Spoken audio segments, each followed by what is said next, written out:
Dusty Rhodes and his family. You don't know what hard times are, Daddy. You know it. Get ready. Woo! We are doers, and we're doing it better than anybody else alive. All right. Welcome, everybody, to the No Shave Man Cave. Little different entrance here. My partner in crime on these normal shows is out. He's got some personal life issues going on. So I'm here with a special guest. Old Jeremy, the Georgia Tickler, is joining us today. So going to be a little different of a show. I know we usually go over as much wrestling as we can, but we're going to see where this one goes. Jeremy, unfortunately, does not watch AEW. So we'll probably talk a little bit about Raw, a little bit about SmackDown. I might brag about how much more awesome AEW has been lately, but that's all right. We eventually will get that man to watch some. But yeah, so welcome everybody. I don't do Jared's big, ladies and gentlemen. I can't do it justice. So you get my entrance. But hey, I appreciate you jumping in and joining us, man. Absolutely. Our best wishes to Ellie Jair, aka Jared, and his family. Yep. Hope they're all doing great, and hopefully he'll be back with us soon. I'm happy to step in and help out. I failed in my mission this week. I did not watch the full Raw or SmackDown, but I did watch some recaps. There's a guy, I should plug him before the end of the show just because who is it? I'll have to look it up, but there's a guy that does some really good recaps, cuts out a lot of the filler nonsense that WWE has, and just gets to the point. Yeah. I can't say. It looks like it's more than one person is sharing the same thing, so I don't know who actually does it. Who puts these together? Because I'm looking at it on here, but whoever actually makes these videos, all you have to do is type in SmackDown highlights or Raw highlights. Oh, and it's shared through multiple people, so I can't give credit to whoever originally created it, but they're really well done. I've used them before to get caught up. So there's a few good sites out there that'll give you those interesting and kind of, some of them are pretty good. Some of them are kind of skewed a little on like the way they review them and everything. But I'll go to those sometimes. Now that I used to look at those the sheets a lot and read about it and follow some of the wrestling stuff, and would get distracted a little just due to the fact that so like you read it and you're like, oh man, that sounded like an amazing show. So I'd go back and watch it, and be like, that was not as good as I thought it was going to be. So you just got to keep that in mind when you do the highlights. But if we go off onto some other different tangents or talkabouts, that's fine too, because you also want to launch your own podcast, so we might be able to get into a little talking about that. I wouldn't mind talking a little bit of mental health like we do on the 22nd normally. So this will be an interesting live show. We got about an hour to fill, and we will talk as much wrestling as we can. Like I said, normal partner being out, so it'll be interesting. You and I go way back, so we know we can carry a conversation on. Yeah. But just trying to keep it on track with wrestling might be the interesting part. Well, I actually want to start off with this. The wrestling world got some sad news this week. The Iron Sheik passing. Yep. He was one of my favorites back in the day. I loved him.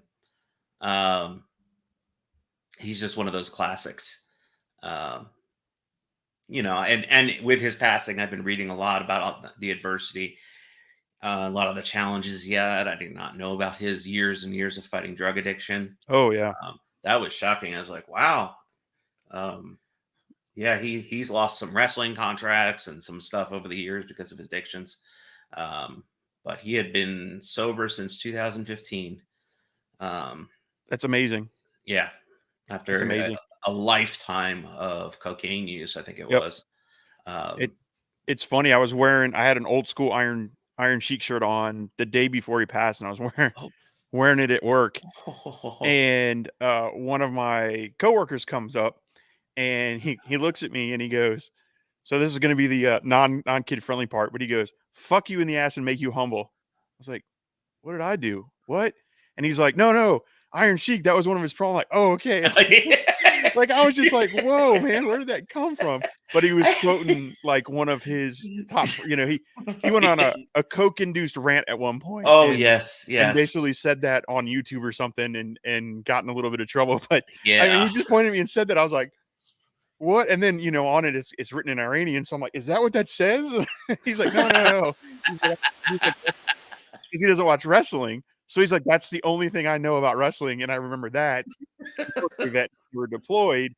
It was like something they would do with while they were there. It became like their motto, and like they would go through some of the towns and they'd be playing it on their speakers and stuff. So it was just funny because it was out of nowhere. I'm like, what did I do, man? Okay, I'm sorry. Yeah, I forgot how vulgar he could be, especially when he Oh my was gosh, yeah. on coke. But yeah, he had a really foul mouth. Yep. Um, I was trying to remember because there was actually two Iron Sheiks at Yeah. one point. There was the Iron Sheik and Iron Sheik. Yeah. The one that I get confused is the original the Iron Sheik, because his nephew was Sabu, Right. who I was a huge fan of in ECW. He just showed up in AEW. He did? Yeah, he showed up God, and I'm did a surprised he's spot still wrestling. well, he's not Honestly. really. He's not really. Okay. He just kind of showed up as a guest spot and then took a jumped off the rope. Jumped is saying the word loosely, kind of fell into some guys through a table. But it was still pretty cool to see Yeah. him. Like, it's one of those nostalgic things that, Mhm. and heck, that might be what we do tonight is just talk some of that nostalgia because you talk Iron Sheik and that makes me think of like that whole feud with Sergeant Slaughter. And Slaughter Yes. getting really mad when he kicked him in the face with that curved boot and it Yep. wasn't soft and busted him open. So Yeah. it's Yeah. yeah.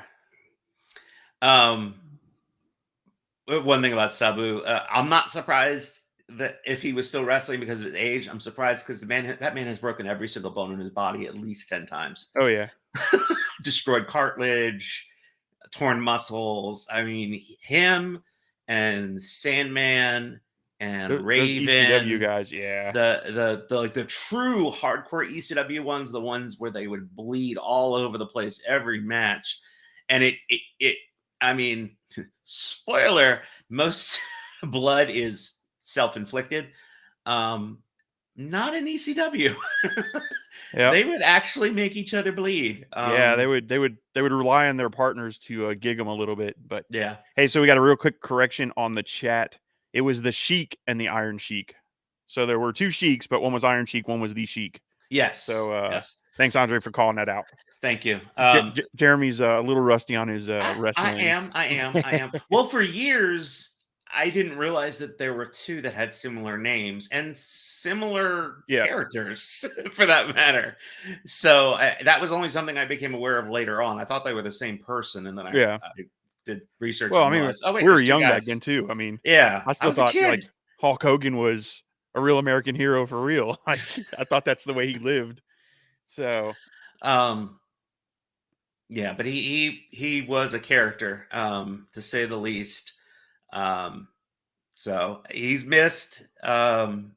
I don't know if I'll miss his social media rants. oh, I loved his social media rants, especially when you just go fuck Hogan for no reason at all. You just be on Twitter he and it was would just so pop horrible. up. Oh, he hated Hulk Hogan.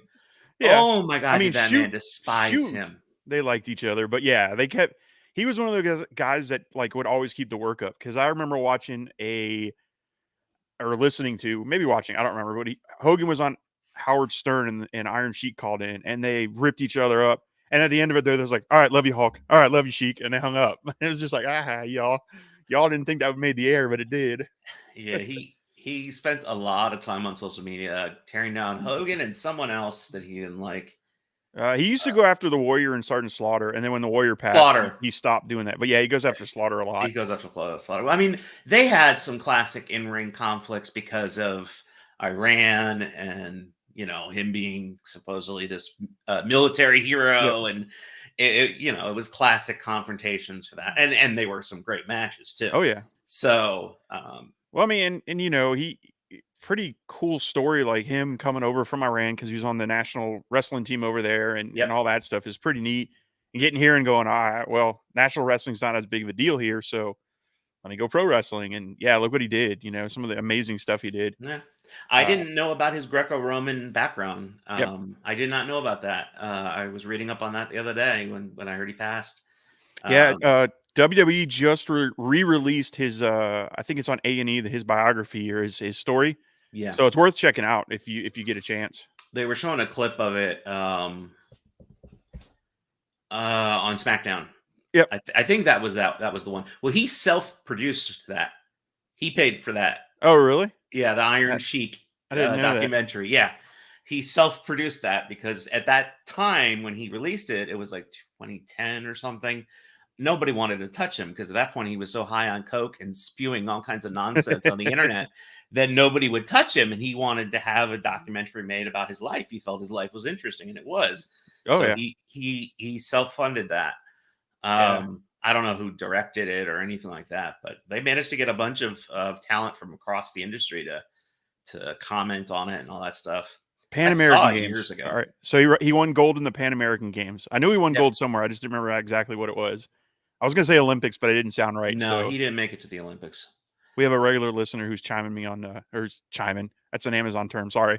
Who's chatting with me live. So if you see me looking over, that's what I'm doing is I'm reading the chats. Cool. So, but yeah, love interacting with the fans. I did not know about the Greco-Roman background. I didn't know much about his background when he lived in Iran. I thought he came to the U.S. and then got interested. So I did not know about that. I swear I watched the documentary because I see the footage of it and it looks familiar. Like, I think I watched that because it used to be on the WWE Network when the WWE Network was standalone. Right. Well, and we grew up watching him. So yeah. we know him as what we were told to know him as, if that makes sense, right? So, but yeah, and you talk Sergeant Slaughter, and I remember that guy, met him last year at the WrestleCon that we went to, and he put me in that Cobra clutch and yoked me up, boy. I was like, okay, you're good, man. I'm tapping out. You got me. But that WrestleCon, I actually kind of tired today because we did it today. Had an amazing day today at WrestleCon, so it was really cool. So my favorite growing up was Brutus the Barber Beefcake.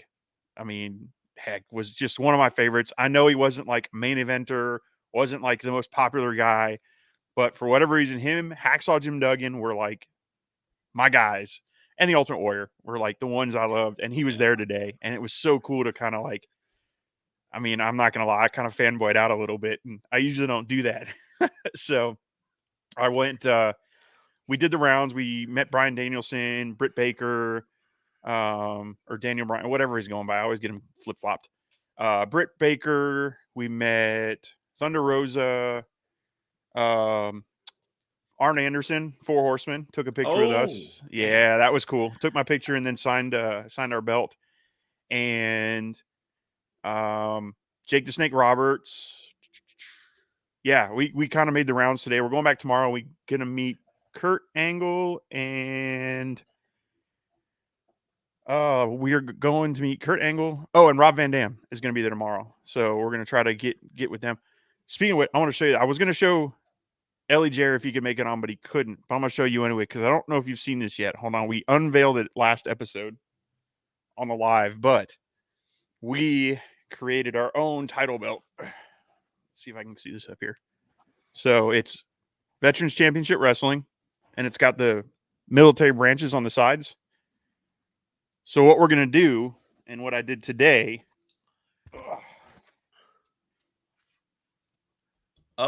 Today I went and had Britt Baker, Tony Storm, Hacksaw Jim Duggan, Thunder Rosa, Jake Roberts, Bryan Danielson, Brutus Beefcake, and somebody else, Jay Lethal, all signed it today. And what we're going to do is when we do one of our 22nd shows, and we're going to take this to a couple more cons, we're going to do a giveaway. So I got pictures of them all signing it to show it, hey, these are legit signatures. And then when we do one of our 22nd shows, the mental health stuff, we're going to partner up with either Mission 22 or one of the organizations for vets, and we're going to try to raffle that off and give it away as like a charity thing. Very cool. But yeah, pretty neat to kind of see those guys I grew up watching. And I've got Edie there, and she's like, I don't know who these old dudes are. And I'm like, makes sense. But she got to meet Britt Baker. and completely like red face fan, oh my God, like little schoolgirl. It was really funny to watch. And we go to leave and Britt Baker like gives her a hug. I was like, that's kind of cool. I'm like, man, I wish I'd got the picture. She goes, hold on. And she brought her in and hugged her again. So I got a picture and I just posted that on Twitter. But yeah, it's pretty cool, man. It's a lot of fun. Thunder Rosa interviewed me and Edie on her vlog. So that'll be coming out on her vlog down the road, which is kind of cool. Cool. Yep. So, all right. So you did not watch Raw, you said? I started watching some of the recap. Okay. Being that it's a ridiculous 3-hour show, the recap was long and I didn't get through all of it. I did watch the SmackDown recap for sure. But I watched a little bit of like the promo stuff for Raw. Didn't see a lot of the matches because like the first 45 minutes is Raw is just talking. Yeah. So yeah, that's one of my frustrations with Raw, and Jared and I talk about this all the time. I think it's one of the reasons more of an AEW fan. I like WWE. I grew up on WWE and always going to have a place in my heart. But when I turn on my wrestling show, I kind of want to see wrestling. And I get into WWE sometimes and it's just like, all right, we're 45 minutes in and I haven't had my first match. Or, you go the 3 hours and you get, two matches in 1 hour and then maybe a main event and then a squash somewhere. yeah. So it gets a little frustrating. And, we talked about it the other day and I kind of make the, I don't even know what word I'm looking for. I made the comparison that it's kind of like a variety show more than a wrestling show sometimes, which I mean, I guess that's what it is. That's why they said, it's, hey, I appreciate Andre. Sorry. I feel like when you go to those shows, that's why they changed it to sports entertainment, right? It's not wrestling, and AEW is wrestling, which I've got to get you on the AEW train, man. Somehow we got to get you YouTube or some way to watch, like some kind of cable to pull it up on TBS and TNT, because knowing you and knowing what you look for in your wrestling, you'll enjoy it, because they literally, hey, welcome to Dynamite. Boom, here goes the first match. And usually it's like a barn burner, amazing match. Like this week they opened up with an orange, or no, maybe it was last week. They opened up with Orange Cassidy, or maybe it was this one. I don't remember, but they open up with a hot match every time. And it's just right from the ground running. It's good. I mean, it's not for everybody. They've got other stuff in there that I don't always like in AEW, but we were talking through Raw. We did the Raw review earlier this week. And like I said, now he's out, but we were able to record a little bit earlier and we did Raw review. And there was a Raw about 3 weeks ago that I was thoroughly impressed with. It was, go ahead. I listened to that episode where you guys were talking about that one. I want to go back and watch it because you made it sound like a really good episode of Raw. It was amazing. So and I think I put it to him when we were talking about it, is they put a lot of thought into it. There were backstage segments that happened where, they're interviewing people, but in the background, you see something else going on and little things like that. And I was like, all right, man, like now we're getting to the kind of wrestling and storytelling and continuations that I like to see. And then it just stopped and they're not doing that anymore. And I'm like, oh man, like I was really looking for it. Like I thought that was like, all right, a new direction, a new thing they were going to start trying to do.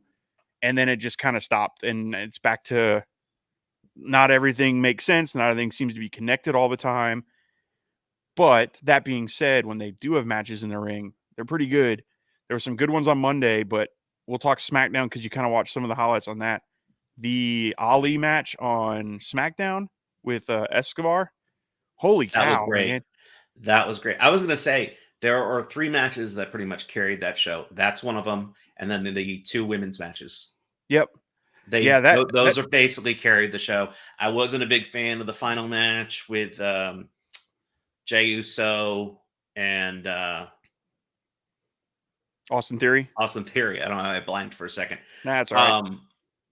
It's the bright lights of being on live. I wasn't a fan of that match. Not a big Austin Theory fan. Yeah, I'm not either. I wasn't. There was too much theatrics and a very, very predictable ending. So that didn't do anything for me. But the 2 women's matches were just great. And then that match, it felt like a luchador match without masks. Like it Yeah. was some of the old school high flying stuff, Yep. like from the early 2000s that I used to love. It was the stuff Rey Mysterio got famous off of. It was just brilliant. It was Yep. so well done. I loved it.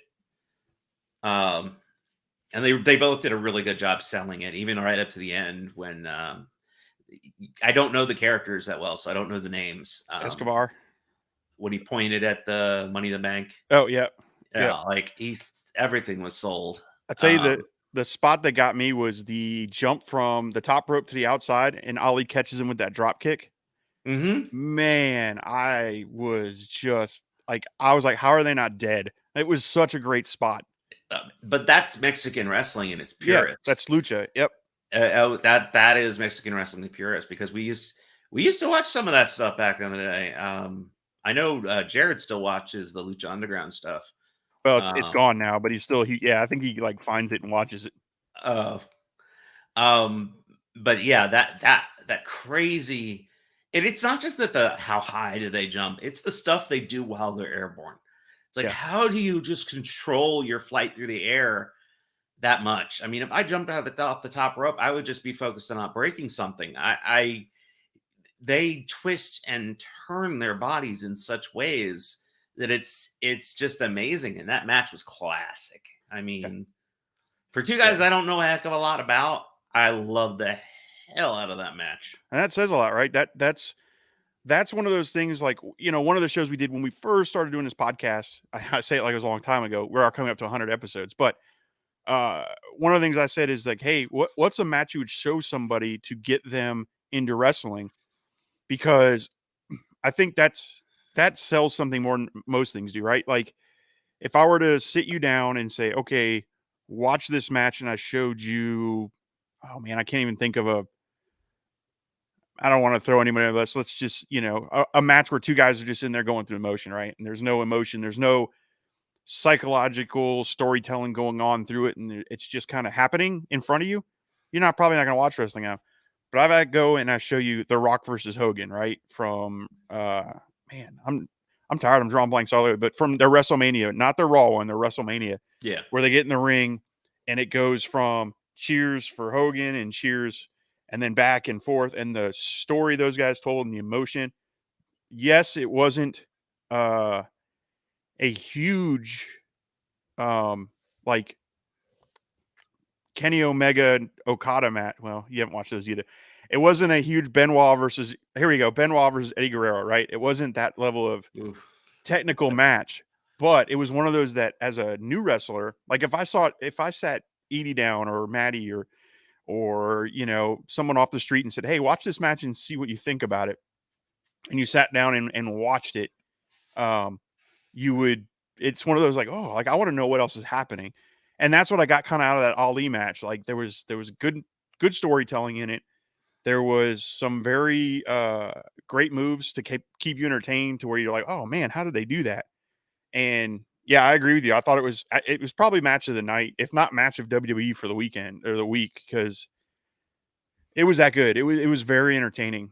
You mentioned the Uso match.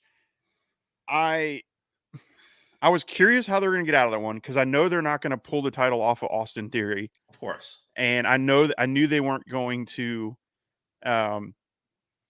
knew they weren't going to have the Uso, Jimmy Uso lose. Jay Uso, I get him confused. The Uso that was in there, they're not going to get him to lose. So I'm like, all right, there's going to be shenanigans, and that's one of my biggest problems with WWE is they do that stuff. Like on Monday, you had Shinsuke Nakamura versus Ricochet, both that are going into Money in the Bank.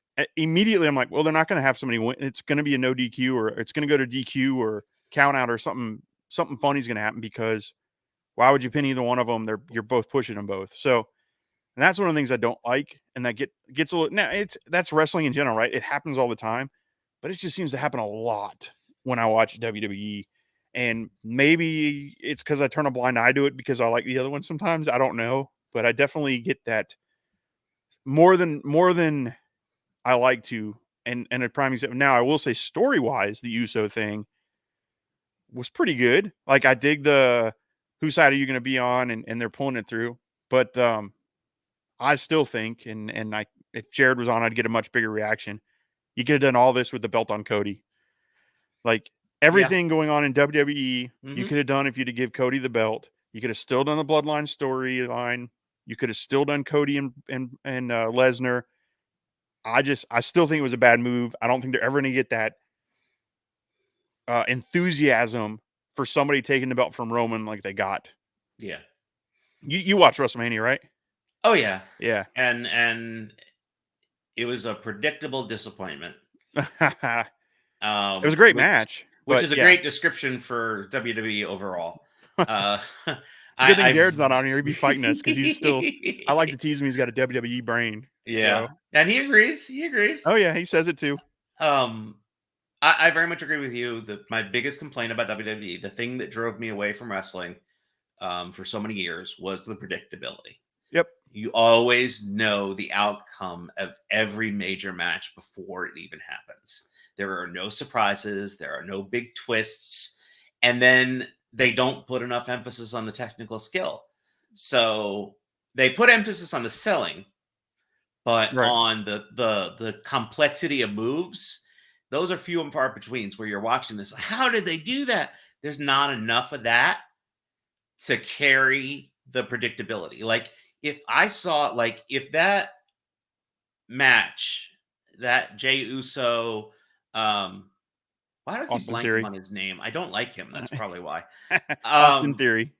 That if that had been this technical, mind-blowing match, I wouldn't have cared if I knew what the outcome was, because I would have been wowed by how skilled these two guys are. Instead, I was like, this is okay. I was like, they're not doing anything phenomenal. I know Jey Uso can do better than this. I don't know much about Jay Lethal. Every time I've seen him, I've been disappointed. And he's got that. Uso. No, Jey Uso. Yes, I didn't say Jey Uso. But Jey Uso. I've seen him do a lot of stuff, especially tag team matches. Him and his brother are an exceptional tag team. And that's the other thing. WWE's never been able to balance story and skill. You're right. They either put too much emphasis on the story and forget about the skill, or too much emphasis on the skill and forget about the story. Yep. Or I won't say forget about. They never forget about the story. It's sports entertainment, but the story ends. Oh no, they forget about stories a lot. Well, they forget about the long-term stuff. Like what happened a year ago. That's old news. That's last season. They don't care. I mean, it's even worse than that nowadays, though, because we talked about it on Monday. So you've got this Imperium versus KO and Sammy thing going on. However, they've beaten them 3 times in a row, but they're acting like that never happened. So they don't even want you to forget a year ago. They want you to forget oh yeah, last week they really didn't interact. You didn't see that.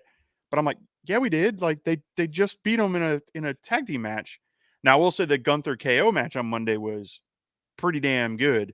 Those guys can go, especially KO, man. If you can ever watch some of his old stuff from Ring of Honor on YouTube or something, it's worth checking out. Very good stuff. I've seen him. He is a really good technical wrestler. I lost my train of thought. I was going to say something. It's gone. Off in the woods. Shiny object. Yep, shiny object off in the woods. Let's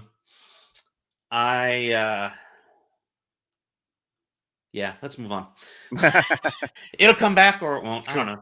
Well, I'll tell you what we're going to do real quick is we're going to go ahead and play our ad for Pro Am belts, and we'll come back and talk AEW, maybe talk some Diablo 4, maybe, I don't know. We'll come back and talk a little bit, but first let's pay a bill or two.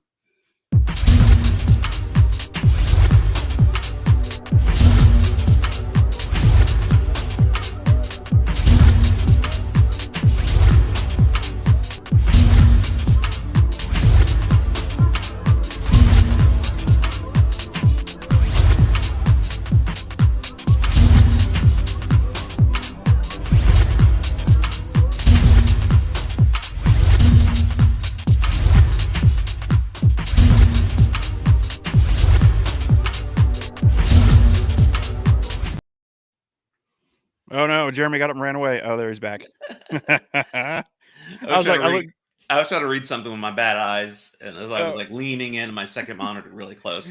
yeah, I saw you go away from the camera. I'm like, I hope he knows this is a really short commercial. I didn't go anywhere. Because I'm like, oh, if he Um, comes back, this will be odd. So cool. Well, traditionally we transfer into some AEW talk here, but like I said, you unfortunately don't get to watch it. it's I'm gonna say this again in the hopes that somebody at AEW will hear this. You need to get your streaming game going. This They is will. 2023. There's no excuse for not having a good solid stream that doesn't require a TV subscription. Yeah, they're working on it. They've got so their deal with Warner Brothers Discovery, I think prevents them from going anywhere else right now. But I think they're going to start showing up on the new Max channel. So the whatever HBO Max, Discovery Max, or whatever that is going to be Max. now. It's just called Yeah, Max. Yeah. yeah. I think they're going to show up on that. Somebody else told me they may be on Paramount Plus, so that might be in the works too. But yeah, they're definitely working on it. And they have so much content. Man, I'm telling you, like I in my gut know that you're going to watch AEW and go, "Holy cow, this is pretty cool." Like you like the lucha stuff. They do that. You like the storytelling and the long-term storytelling. And like I said, they've got a story that's been going almost 3 years now. And you're just like, "What?" And you start putting the pieces together and you're like, "This is amazing stuff." So, keep waiting. It'll come and you will enjoy it. I promise. I'll give you a highlight of like, okay, watch these matches that are worth checking out for sure. I'm looking forward to it because there really is no excuse not to have it by now. Yeah. It's not like AEW just showed up on the map last week. 4 Um, years. I think they just hit yeah, their 4-year anniversary. 4 years. Even and they're still around, but even Impact, TNA, they had their streaming stuff figured out a lot sooner, and that made a huge difference. Um, they were God, I forget who was streaming them back then because I wasn't a big streamer back then. I still watch stuff live and on DVR. But they had figured out their streaming game pretty early on, if I recall. It's funny that they're on the same networks that TNA used to be, AEW. Oh yeah. Yep. It's like, And the same ones that WCW was on. So yeah. Turner obviously likes wrestling. Well, it hasn't been Turner in a long Well, time. yeah, but you know what It's I mean. Warner Like, Brothers. yeah, but But yeah, they have a history with wrestling.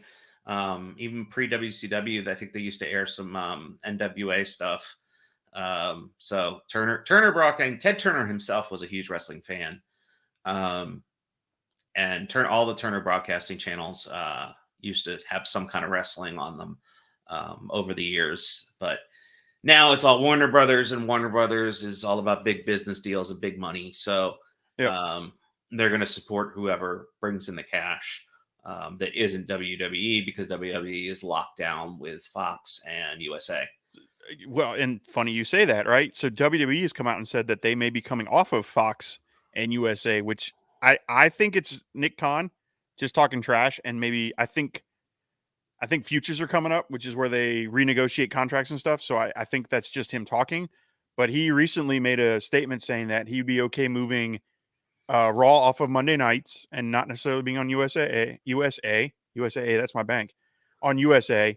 And he mentioned that SmackDown could go to 3 hours and they could move it off Fox if Fox didn't want to pay up. And I'm like, yeah, that's what I said too. 3 hours.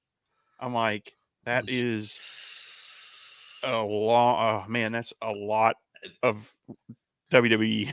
Yeah. Now we do have AEW getting ready to start another show with Collision, so technically they're going to have 3 shows on TV. However, you have what they're saying is Rampage is going to kind of be like, I guess, the equivalent of like Saturday Night Main Event, like not essential viewing show, kind of like what they were doing with Dark and Dark Revelation, which those are on YouTube. You can go check those out if you wanted to see some I'm AEW. forgetting to do that. You told me that. Yeah, I mean, it's not your top star. It's kind of like NXT, where it's going to be a lot of the newer stars, but it's worth checking out. And not horrible to get through. And there's some good matches on it. Kenny Omega showed up a couple times and put on some pretty good bangers. I want to say that Danielson did a match I can't remember with who, but he had a match on there too that's pretty good. But you talked about Lucha Libre too, and it's if you look at in our Twitter, we talk about him a lot. I'm trying to Vikingo. I'm like, why can't I think of his name? I'm tired. It's been a long day. We're at WrestleCon like super early this morning and I haven't stopped.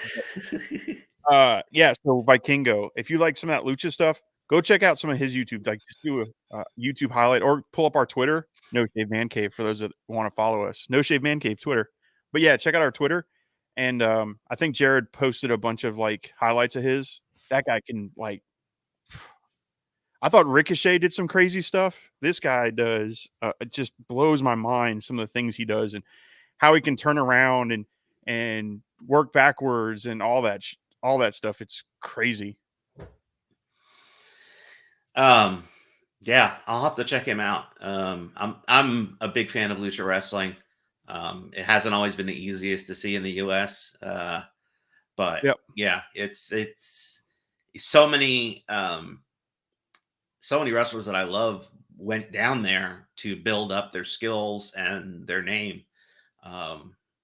It used to be, I don't know if it is anymore, as popular as going to Japan to build up your skill and build up your international popularity.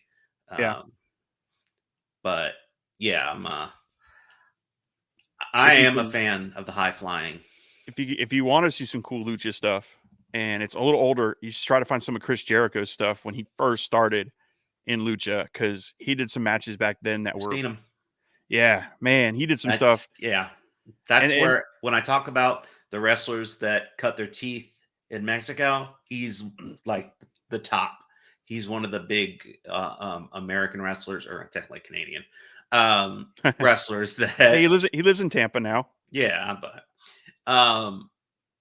he's one of the top that really cut his teeth in Mexico and learned their style of wrestling. Yep. He's and then he did some Japan runs, and then we know him from WCW and then WWE, of course. But yeah, and he did. See, need you to watch AEW, man. He did just recently had a really good intergender match with Britt Baker and Adam Cole, and him and Saraya. Was pretty good, worth watching. And he had a Falls Count Anywhere match with Roderick Strong 2 weeks ago on Dynamite, and it was fantastic. But we got to get you there, man. I promise. We'll figure out a way so that way when you can kind of come in and cover for Jared, you might be able to watch a little bit, and I think you'll enjoy it. Like I said, there's a lot that they do that reminds you of the old school wrestling that we grew up on. Not necessarily WWF, but like some of the Mid-South, which is heavily influenced in what they do, and the storytelling and the way they build characters and baby faces and heels, and they do some really good things. So like NWA and WCW did. Yep. They were the stronger product for that kind of stuff for years.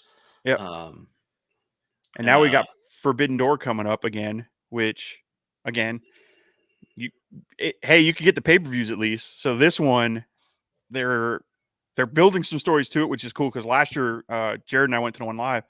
They didn't do a whole lot of story building for it, so it was kind of like, okay, here's your matches. Amazing though, just blew my mind, especially being there live and seeing some of the like different styles in the ring. Like Orange Cassidy versus Will Ospreay is the one that comes to mind. Two completely different styles, kind of. I mean, Orange Cassidy does the hands in the pocket, the lazy wrestling thing, and Will Ospreay's all over the place. But this year, man, you're getting Will Ospreay versus Kenny Omega 2, which will be amazing, because the first one is still probably up there in one of my matches of the year from New Japan. And then we're getting Danielson versus Okada, and two of probably the best. Actually, those are probably four of the best wrestlers that I think right now in the world. Like the four of those guys. So it's gonna be worth it, man. It's gonna be a good show. I hope you can catch that one, because that'd be cool to get you on and do a review of that. I will try. In general, that's kind of what I've been doing both with WWE and AEW. Well, I haven't done that yet for AEW. I'm gonna try to watch this upcoming one. But that's really what I've been doing in WWE. I have not been that into their weekly shows because of the same reason we've already covered. I don't want to rehash it again. But I've always found that their pay-per-views are generally quality. Definitely a lot more wrestling in the pay-per-views than there is in their weekly shows. Yep. So I Yep. honestly, and also want to say that I honestly think that of their three, because remember they still have NXT, so of their three Yep. shows, um, SmackDown and well, I can't speak about NXT. I know Jared watches it a lot.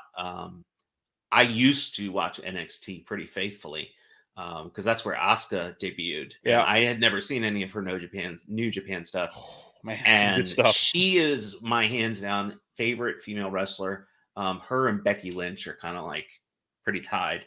I don't like the character work they're doing with Becky right now. I miss the Irish Lass Kicker. Yep. I thought that was fun. The man stuff is just, I don't like it. Yeah, it's weird, and it's weird too because they've kind of gone off of so they made her heel, and then tried to keep the man stuff going, but as a bad guy, and now she's coming back to being a face, but she hasn't really changed. I don't know. She went from like the man to big time Bex, but still tried to do the man. And yeah, it was really strange the way they're treating her character. And then, Charlotte Flair made her return last night, and I was Yep. like, I thought she was gonna be out for a while. Saw And the that. first thing I thought, I was like, oh man, don't put the belt back on her. Like, I want Asuka to keep it for a while Yeah. because I And think Asuka deserves it, and I want to see Asuka versus Io Sky down the road. yeah, that would be an amazing match. That would be fantastic. The Io Sky match was really good too from Yeah. SmackDown. She's really talented.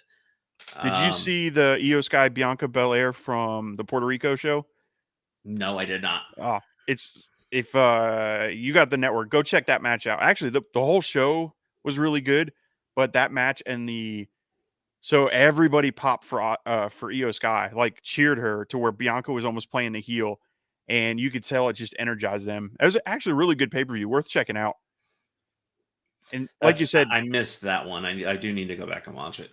yeah, like you said, WWE is really good at the pay-per-views, and I'll give you that. Their pay-per-view and wrestling on the pay-per-views is fantastic. Yeah. But we've already covered. I don't want to make this a bash WWE Yeah, I don't want session. to do that. I don't want to do that. And There's a lot of history there that's really good, and I don't want to absolutely. downplay the incredible things they've done for the industry. Well, that's like walking around today. It was very nostalgic for me to see like IRS and $1 Million Man sitting there, and Dean Malenko is there, and Hacksaw Jim Duggan, Scott Steiner. The guys I grew up watching were there, and it was just very, like, for me, very nostalgic. Like, oh man, like I miss. Well, I don't want to say I miss those days, but I do. I kind of miss those kind of wrestlers. And Brutus Beefcake, which I know is weird, but always been one of my favorites. I don't know why. I don't know why I was so like, he was just my favorite. And he took the picture with me and holding the shears today. And I don't know, I was like fanboying out. It was really funny. But I walked around and I'm just like, oh man, like these are the guys that paved the way for the stuff I'm really enjoying now. And Yeah. And I've got Edie, my 16-year-old, with me, and she's walking around going, wow, like, who are these old dudes? But Dad, you're really excited to see him. I'm like, you wait. I mean, you're going to bring your daughter or son to these, and it's going to be Britt Baker and Darby Allin and Orange Cassidy sitting in those chairs looking hurt. And you're going to be like, oh, man, I remember those guys are good. And then she's going to be, fanning over somebody else. Not to say that I don't enjoy the younger generation. I love them. I mean, obviously, like, I'm a huge fan, but it was neat to see that. And then at one time I met Cody Rhodes. It was an AEW show, Dynamite taping actually, and I want to say it was his birthday it was his birthday because after the show ended, they did like a birthday cake or whatever. Well, then he said, "You know what? I'm going to stay here and say hi to every single person before you go home tonight if you want." And he did. He stayed there, and we all walked up.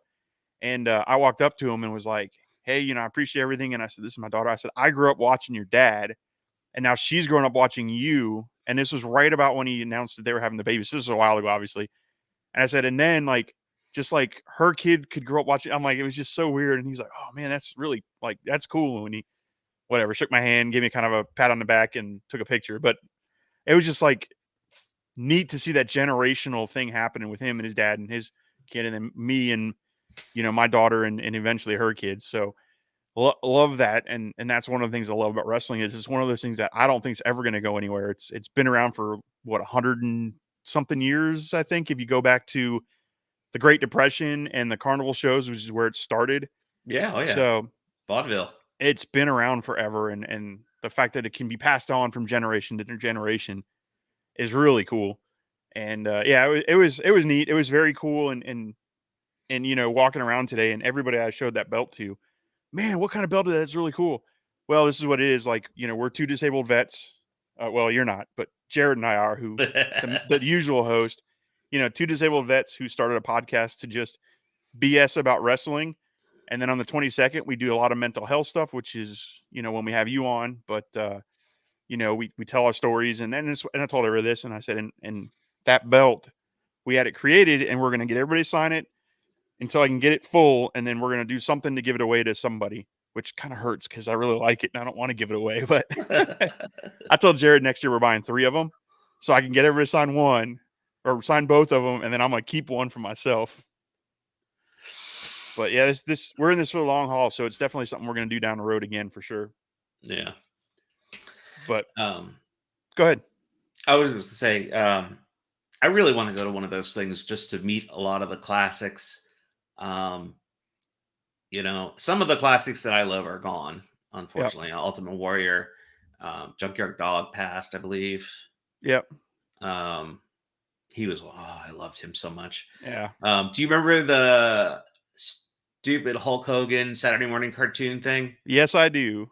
They had Junkyard Dog on there too. Yep.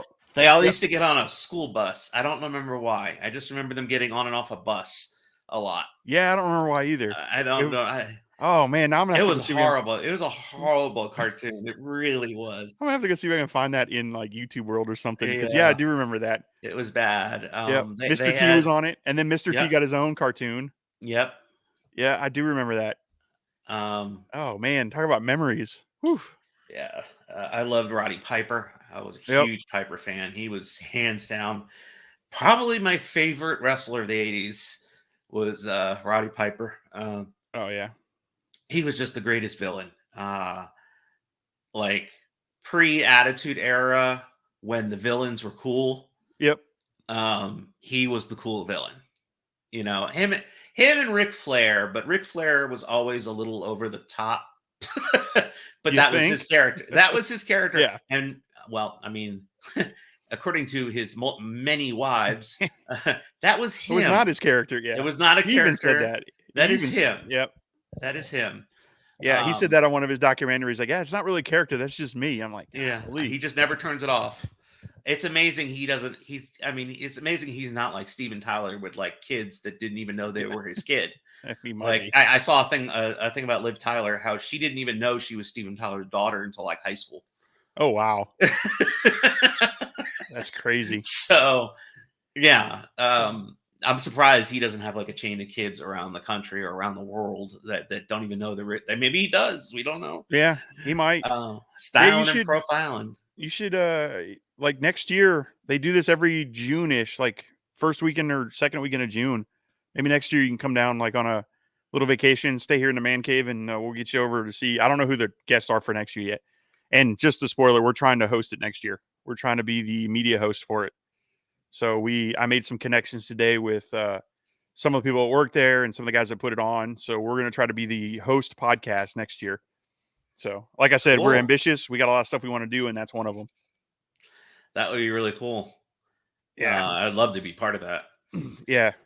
But you know, you said the thing about some of them not being around. I tell you, that's what kind of pushed me to go to it last year is Bret Hart was there. And yes, I've said Beefcake and all those other people, but Bret Hart was it. I'm a Bret Hart guy. I've always been a Bret Hart guy. So I was like, man, I want to go see him. And it was right after somebody had just passed when they announced he was going to be there. Maybe it was Scott Hall. I think Scott Hall just passed. And I was like, man, like you don't know when your time is. And you and I know that specifically because we lost a very good friend recently.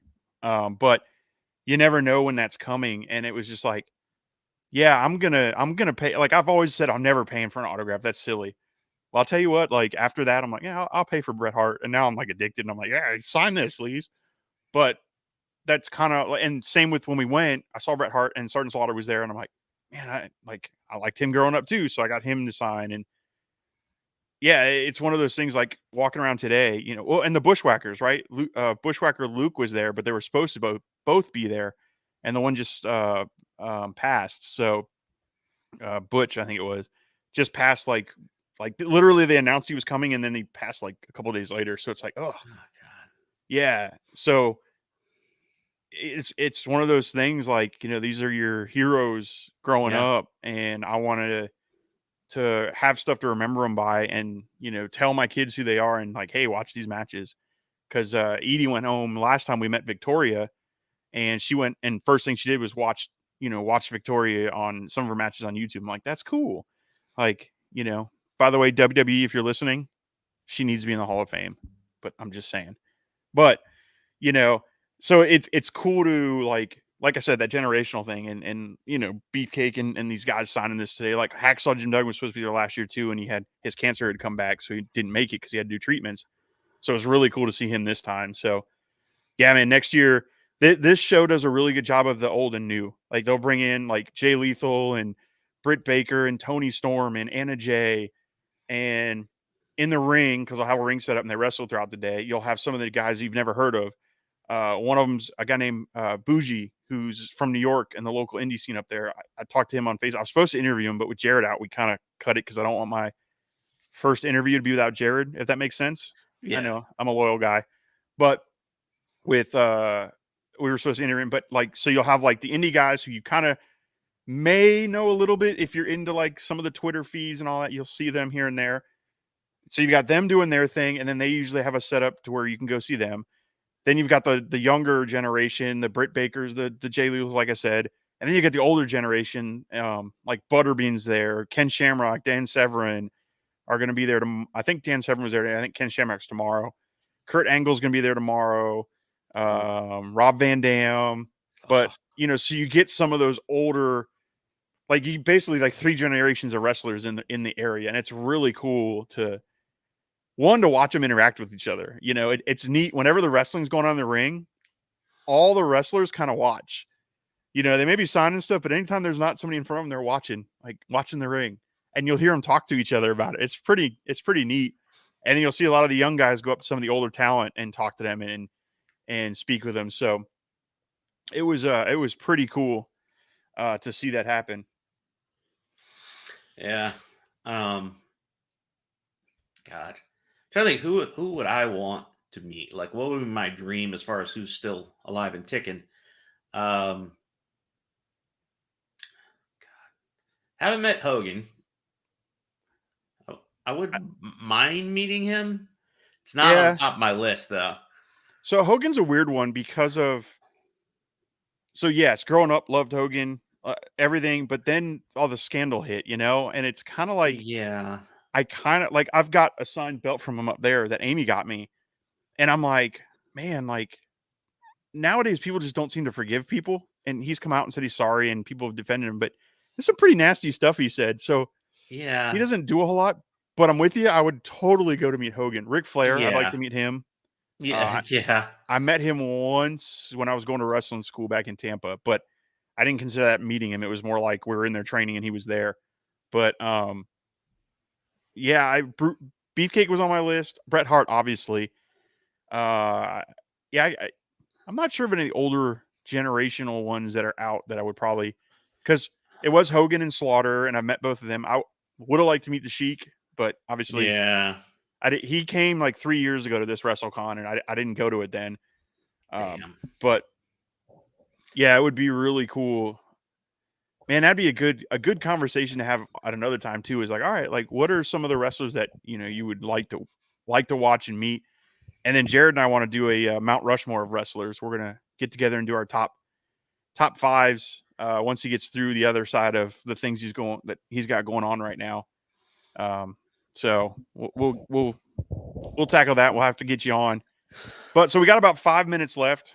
A little less, a little more, depending on what you look at. If you count our intro, you want to start a podcast? Yeah. And I would love to just kind of give our viewers, yes, Fantasy Sports Core wants us on the show to kind of do the wrestling stuff, but you know what? It's all right.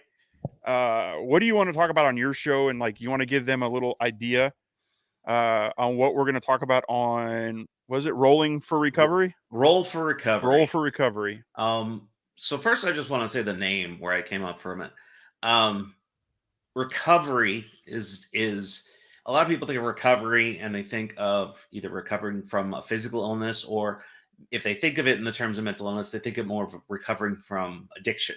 And that's definitely part of recovery. But mental health is something that you recover from, an illness. When you're living in the full throes of your illness and you haven't established the skills and you haven't learned how to take care of yourself, you're just as sick as somebody with a physical ailment, and you have to learn how to live with your illness. And that process is called recovery. And recovery is a journey. It's not a destination. It's something ongoing that you go through your entire life. In addition to that, you and I both are hardcore gamers. And basically, that's a secret. We've just kidding. Touched on every type of gaming there really is, from old school arcade gaming to gaming on early home consoles to gaming on computers. Not more me than you on the computer front, but I dabble. Yeah. And then away from electronics, tabletop gaming, Dungeons and Dragons, Shadowrun is one of your favorite, hands down. I've played all kinds of weird stuff. I've played games that were made up by friends. Board gaming. Shout out to Jim. Board gaming, card games, collectible card games. Used to play Magic the Gathering. Used to play the old Star Wars game. Oh man, I've forgotten about that one. Yeah. So yeah, we've dabbled in even miniature stuff. We used to do Space Hulk. I did a little bit of Warhammer stuff, never got too heavy into it. I'm horrible at painting miniatures as part of the problem. So we've dabbled in all that. So these two aspects of my life have overlapped and became kind of one for me. So my thought process of the name and the concept of the show was, what role has gaming played in my recovery? And am I alone in this? Is there a community out there of people who have used gaming as a tool for their recovery? And I believe the answer to that is yes. And I want to draw that community in and have a point of focus where we can all kind of come together and talk. So that was my concept for the show. And we will, some episodes maybe a little more heavy on the gaming side, some episodes maybe a little more heavy on the mental health side. It's going to be kind of freeform like you and Jared do for this show, where you don't always stick to a set structure. I know you guys tried that, didn't work so well. It was hard. Went back to just open conversations, and that's kind of how we're going to be on that show. Just see where the conversation takes us. Gaming has supported me in my mental health and my mental illness.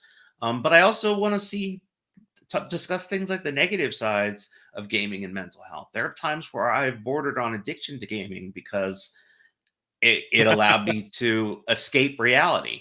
Man, I just pictured when we were heavy into WoW, man. Yeah. I'll never forget. I just had Edie and literally had her in her baby carrier, like turned backwards so I could hold the bottle while I'm sitting here feeding her and playing WoW. I'll never forget that. That was when I went, I'm probably addicted to this and maybe need to take some time off. There's a story, which we'll save for my show, that involves that involved me doing that with my middle son, Ethan. That was one of my few PvP stories from WoW. And the two of us managed to I'll save the whole story, but yeah, we'll talk there was a great PvP story, and I'm not a big PvP person from WoW days, that involved me feeding my son at the same time while trying to PvP. So definitely WoW bordered on addiction, and there's some other points where I was really a little too heavily into it. Cool. So I want to discuss that too. Is gaming always a positive thing? I mean, anything can be a negative coping skill if you don't you do it in moderation. So Yep. that's what I wanted to talk about. I'm hoping we're going to get a recording session in the next couple weeks and try to get the first episode out before the end of the month. Awesome. Yeah, we will definitely try to do that. We'll coordinate something, especially with Diablo 4 coming out. But we just hit an hour, so it is that time. It's going to be weird not having Ellie J here to do his part. But I want to say thank you all for watching and listening. We appreciate everything. I cannot tell you how much it means to me to have the interaction we're having in the live chat.